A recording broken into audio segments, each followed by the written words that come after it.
रोज शंकर के मंदिर में प्रतिदिन जाने वाले को और एक और चीज अपने स्मरण में रहे, अगर शिव के मंदिर नहीं जा सकते तो अपने घर में जो शिवलिंग है उस पर जल चढ़ाओ। और यदि आप अपने शंकर के घर में शिवलिंग पर भी जल नहीं चढ़ा पा रहे हो तो किसी बेलपत्री का वृक्ष हो, उस वृक्ष के नीचे भी जल चढ़ाओ। और कभी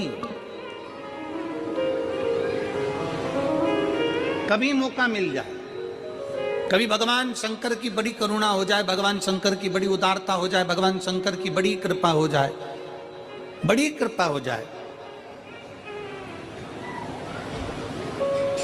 भगवान शंकर जिस दिन तुम्हारे ऊपर बड़ी कृपा कर दे, किसी सोमवार को 3 नियम बना लो। जिस दिन मेरा भोले बाबा तुम पर कृपा कर दे उस दिन सोमवार का एक नियम बनाओ कि महीने का एक सोमवार मुझे ऐसा करना है, 3 नियम धारण करना है महीने के सोमवार को। पहला, सुबेरे जाकर शंकर भगवान को 1 लोटा जल चढ़ाना है। दूसरा, दोपहर के समय पर जाकर मुझे बेलपत्री के वृक्ष के नीचे एक चावल का दाना रखकर बेलपत्री की 7, 11, 21, 108, 51 जितनी परिक्रमा आप लगा सकते हो वो लगाना है। और तीसरा, बेलपत्री के वृक्ष के नीचे और शंकर के मंदिर के दरवाजे पर मुझे एक घी का दीपक लगाना है। बस ये 3 नियम जिसने महीने में एक बार ले लिया, समझ लो उसको पीछे हटने की जरूरत ही नहीं, वो आगे ही बढ़े। महीने के किसी एक सोमवार का ऐसा नियम बना लो कि मुझे 3 नियम धारण करना है महीने के किसी भी एक सोमवार को। हम ये नहीं कहेंगे कि तुम सोमवार 5 पढ़ रहे हैं तो 5 को करो, 4 पढ़ रहे हैं तो 4 को करो, 3 पढ़ रहे हैं तो 3 को करो। तुम तो महीने का एक सोमवार का नियम बना। और मेरी जीजियों से, मेरी बेटियों से जो विदेश में रह रही हैं, जो कहीं बाहर रह रही हैं, कहीं बड़े शहर में रह रही हैं, जो रोज मंदिर नहीं जा सकते, हर किसी महीने के एक सोमवार को भी ये नियम निर्धारण थे, तो उनसे कहेंगे कि 3 महीने में एक सोमवार का नियम बना लो। 3 महीने में नहीं बना सकते तो 6 महीने में एक सोमवार का नियम बना लो। और 6 महीने में नहीं बना सकते तो 1 साल में एक सोमवार का ऐसा नियम बना लो कि मैं साल का एक सोमवार ऐसा रहूंगी कि सुबह सोमवार के दिन मंदिर में जाकर जल चढ़ाऊंगी, दोपहर में जाकर बाबा को एक अक्षत का दाना रखकर, अक्षत का मतलब है कि बाबा मेरी दिनों दिन उन्नति करना। बेलपत्री के वृक्ष के नीचे जो अक्षत रखा जाता है वो उन्नति के लिए रखा जाता है। शंकर के शिवलिंग पर जो अक्षत रखा जाता है वो रोग मुक्ति के लिए रखा जाता है। अशोक सुंदरी पर जो अक्षत रखा जाता है वो संतान प्राप्ति के लिए रखा जाता है। षडानंद कार्तिकेय की ओर जो अक्षत रखा जाता है वो हमारे बच्चों की सुख समृद्धि के लिए रखा जाता है। विनायक की ओर, गणेश जी की ओर जो अक्षत रखा जाता है वो हमारे घर में कोई मंगल कार्य आ जाए उसके लिए रखा जाता है। और जो पीठिका होती है जिसपे शिवलिंग रखा होता है, पार्वती जी का हस्तकमल, उस पर अक्षत रखा जाता है तो नारी के अखंड सौभाग्य के लिए रखा जाता है। अक्षत रखने का भी तरीका है। एक चावल का दाना कहाँ रखा जाता है, क्यों रखा जाता है, कैसे रखा। अब कई लोग कहते हैं गुरुजी ये शिव महापुराण में आप ये नियम बताते हो, तरीका बताते हो। हम तो उनसे कहेंगे डॉक्टर के पास जाओगे तो डॉक्टर भी गोली लिखकर ये नहीं कह देगा कि ये सारी गोली एक साथ खा जा। डॉक्टर भी कहेगा ये गोली सुबह खाना है, ये गोली शाम को खाना है, ये गोली दोपहर में खाना, ये गोली भूखे रहकर खाना। बोलो सही है कि गलत है? ये रात्रि को खाना खाने के बाद खा लेना, ये खाना खाने के पहले, ये नाश्ते के पहले। और सुनो, ये दवाई, ये वाली पीछे वाली जो दवाई लो ना इसको दूध से लेना, ये वाली जो दवाई लो ना इसको पानी से लेना। और सुनो, ये डब्बी है इसको पानी में मिलाकर फिर पीना। दवाई लेने का भी तरीका है, उसी तरह शिव महापुराण में एक एक अक्षत का भी तरीका है और एक एक बेलपत्री का भी तरीका है।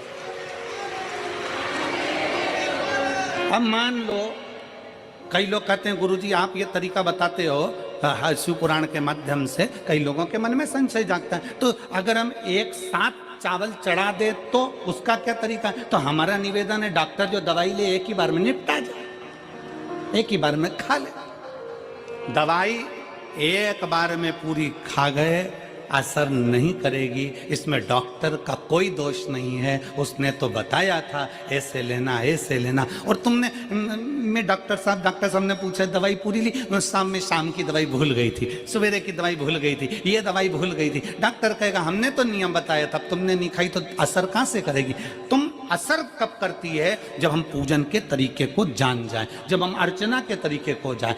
आप साल भर का एक सोमवार निकाल लो, 6 महीने का एक सोमवार निकाल लो, 3 महीने का एक सोमवार निकाल लो, महीने का एक सोमवार निकाल लो, अपने से दिल में बन जाए तो एक सोमवार ऐसा निकालो जिसके 3 नियम धारण हो। पहला, उसी सोमवार जिसको कर रहे हो उस दिन सुबह जल चढ़ाना।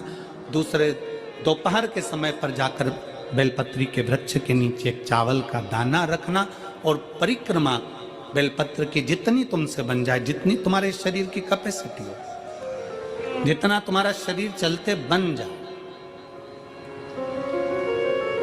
हम तो ये भी नहीं कहते कि तुम भूखे रहकर भगवान का भजन करो, हम कभी नहीं कहते। हम तो यहां तक कहते हैं, हमारे पुष्टि मार्ग में यहां तक कहा गया कि वल्लभ कुल की एकादशी करो, भले बकरी जैसे चरो पर एकादशी करो।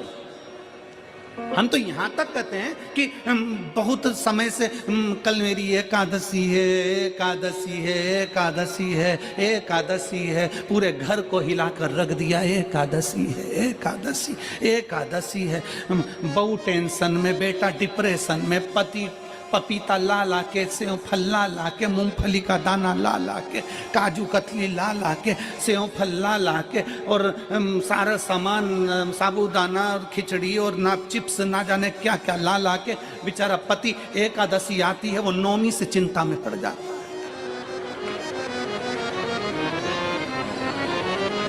हम तो ये भी नहीं कहते कि तुम व्रत बहुत भारी करो, तुम व्रत उपास भी बहुत बहुत टेंशन वाला करो, ना ना ना।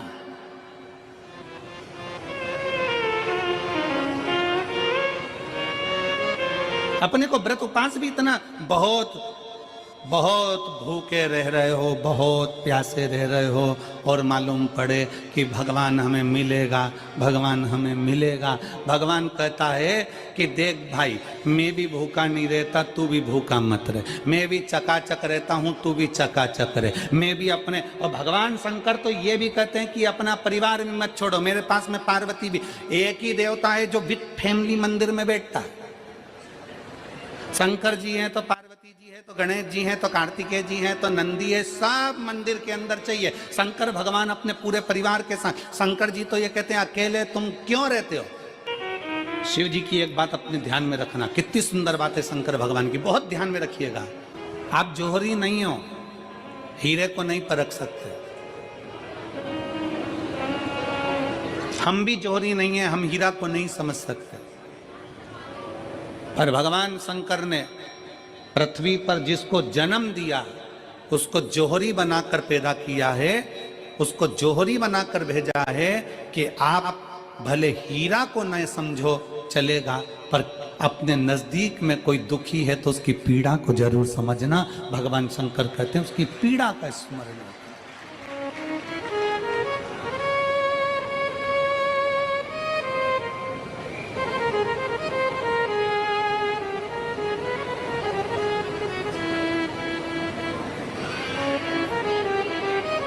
हीरा को समझो ना समझो, पर पीड़ा को जरूर समझिए।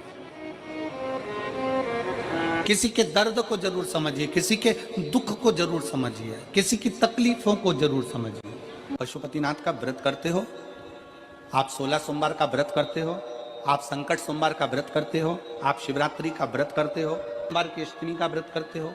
उन व्रतों में सारे व्रत करो, मना नहीं है, पर उस व्रत में अपना पूर्ण समर्पण परमात्मा के प्रति रखो। केवल खाना छोड़ा है, अन्न छोड़ा है, भोजन छोड़ा है, और दिन में सुबह से लेकर शाम तक 2-3 बार तुमने कुछ ना कुछ पाया है, वो व्रत हो सकता है आपकी दृष्टि में। पर हमारी दृष्टि में व्रत कौन सा है। शिव महापुराण की कथा कहती है कि सुबेरे आपका व्रत चालू हुआ, दूसरे दिन ब्रह्म मुहूर्त तक जो आपका व्रत आपने रखा है, भगवान का जो व्रत कर रहे हो, उस व्रत में एक बात अपने अंदर उतार कर रखो कि इस दिन मैं अपने मोबाइल का त्याग करती हूँ, पूरे दिन मैं मैसेज नहीं पढ़ूंगी, मैं देखूंगी नहीं, मैं अपशब्द नहीं कहूंगी, मैं जानूंगी नहीं। दूसरा, आज के दिन मेरा व्रत है, आज 1 महीने में, 15 दिन में, 2 दिन में, 20 दिन में मैंने अगर किसी से भी अपशब्द कहा होगा, आड़ा टेढ़ा कहा होगा, तो सबसे पहले आज व्रत वाले दिन मैं उसको सॉरी कहूंगी, क्षमा मांगूंगी और अपने हृदय से लगाने का प्रयास करूंगी। व्रत है। व्रत का तीसरा अंश आज मेरा व्रत है, मैं आज के दिन किसी को भी अपशब्द नहीं बोलूंगी, किसी के लिए आड़ा तड़ा नहीं बोलूंगा। आज जितना बन सकेगा मैं सात्विक जीवन जीऊंगा। चौथा, आज मेरा व्रत है, आज के दिन मैं झूठ नहीं बोलूंगी, ना झूठ बोलूंगा सुबह से लेकर शाम तक। और पांचवा, आज व्रत वाला दिन है, जितना फलार मैं करूंगी उसका पैसा जोड़ूंगी कि 15 रुपए का मैंने साबुदाना खाया, 10 रुपए का बटाटा खाया, ये खाया वो खाया, सारा हिसाब लगाकर 55, 60, 70 रुपए जितने होते हैं उसमें से एक अंश निकालकर मैं उसका एक भाग किसी गौशाला में जाकर गाय को चारा जरूर दूंगी। आपका व्रत, आपकी साधना, आपका तप, आपका बल, आप कैसा कर रहे हैं? केवल भूखे रहने पर भगवत पद की प्राप्ति नहीं होती। शिव महापुराण की कथा कहती है कि भूखे रहने से भगवान की प्राप्ति नहीं होती। शिव पुराण की कथा कहती है भगवान को पाने की भूख बढ़ाने से भगवान की प्राप्ति होती है। भीतर से परमात्मा को पाने की भूख बढ़ाइए, भगवान को पाने की भूख बढ़ाओ भीतर से।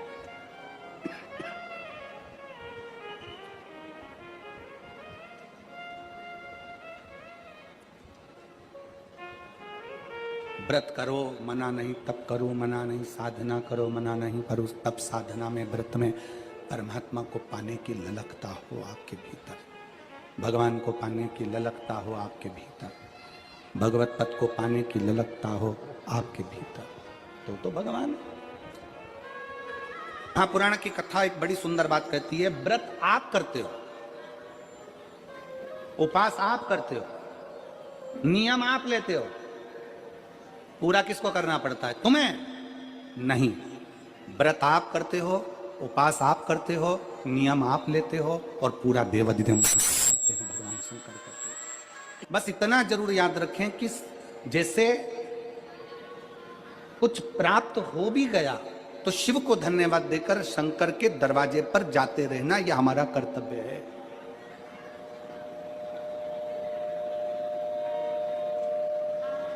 एक बहन जी ने पत्र लिखा था कल, उस पत्र में बहन जी ने लिखा कि शिव महापुराण तप का मतलब क्या होता? चलिए, उपास का मतलब बताओ। खाना छोड़ देना व्रत नहीं है, दूसरे का धन छुड़ाकर खाना छोड़ देना व्रत है। शिक्षा दे देना, किसी को चिकित्सा की जरूरत है उसकी चिकित्सा में थोड़ा सा धन लगा देना, कोई रोते हुए की आंख के आंसुओं को पोंछ देना, किसी के दुख में खड़े होकर उसको खुशियां प्रदान कर देना, ये दुनिया का सबसे बड़ा व्रत है, सबसे बड़ी साधना, सबसे बड़ा। तो मन साफ है तो सारी गलतियां माफ है, और अगर मन ही साफ नहीं है तो गलती कौन माफ करेगा भाई?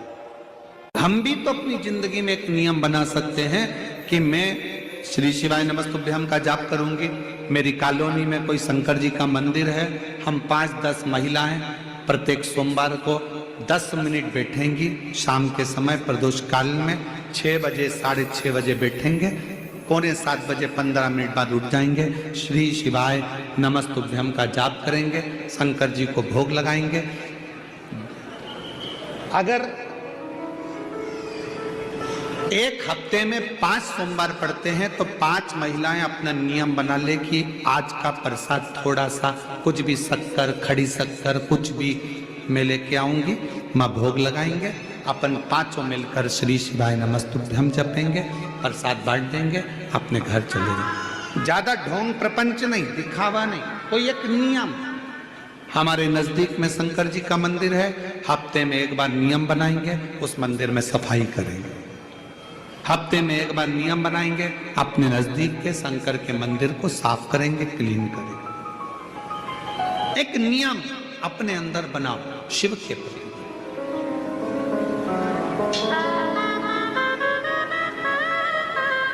अपने भीतर जब हम नियम बना लेते हैं कि श्री शिवाय नमस्तुभ्यम जपना है, शिव को एक लोटा जल चढ़ाना है, शंकर की आराधना करना है, तो शिव हमारे लिए भी कोई ना कोई नियम जरूर बनाते हैं और हमारा कल्याण जरूर करते हैं। एक नियम बना, इस कथा को सुना, तुम्हारे पति को फल प्राप्त हो।